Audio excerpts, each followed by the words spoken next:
तर hi everyone. तर आज आम्ही कुठं चाललो आहेत ना, हे खूप इंटरेस्टिंग आहे बरं का.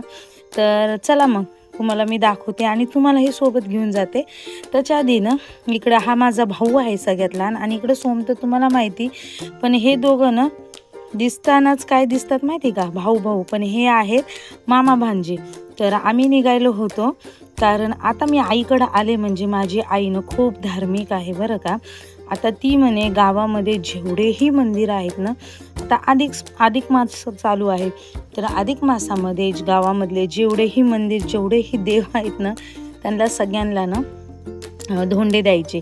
तर सगळ्यात आधी आम्ही गेलो गंगाखेडमध्ये ना सगळ्यात प्रसिद्ध मंदिर आहे मन्नाथ मंदिर. तर इथं ना नंदी महादेवांच्या कानामध्ये आमच्या इच्छा बोलल्या आम्ही तिघींनीही. आणि मग चला महादेवाचं दर्शन करायला आम्ही निघालो.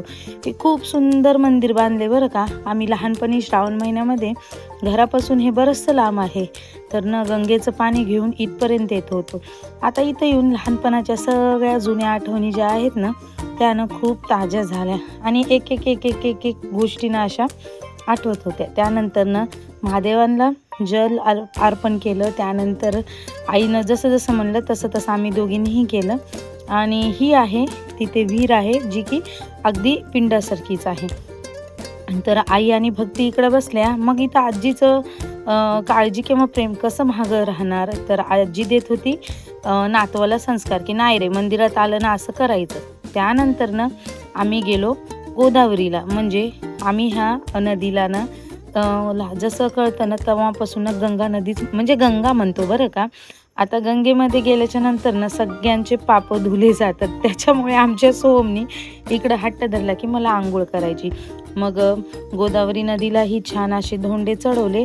आणि हा बघा किती सुंदर व्ह्यू आहे आणि इतकं मन प्रसन्न होत होतं ना इथं गेल्याच्या नंतर ना, बस की हे शहरामध्ये या गोष्टी मिळतच नाहीत बरं का.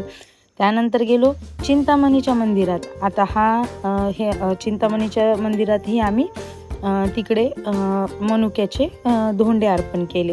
तर आता इकडं ह्या वर्षी धोंडे महिन्यात आईकडं आल्यामुळे ना माझं भरपूर असं वर्षभराचं देवदेव झालं बरं का. त्यानंतर गेलो कोटेश्वराला. हे आईकडचं आमच्या कुलदेवता आहे.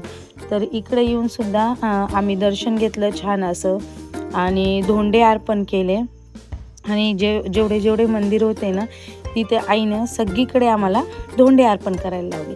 तर असा आजचा माझा दिवस गेला. चॅनलला सबस्क्राईब, लाईक आणि शेअर करायला विसरू नका. चला बाय.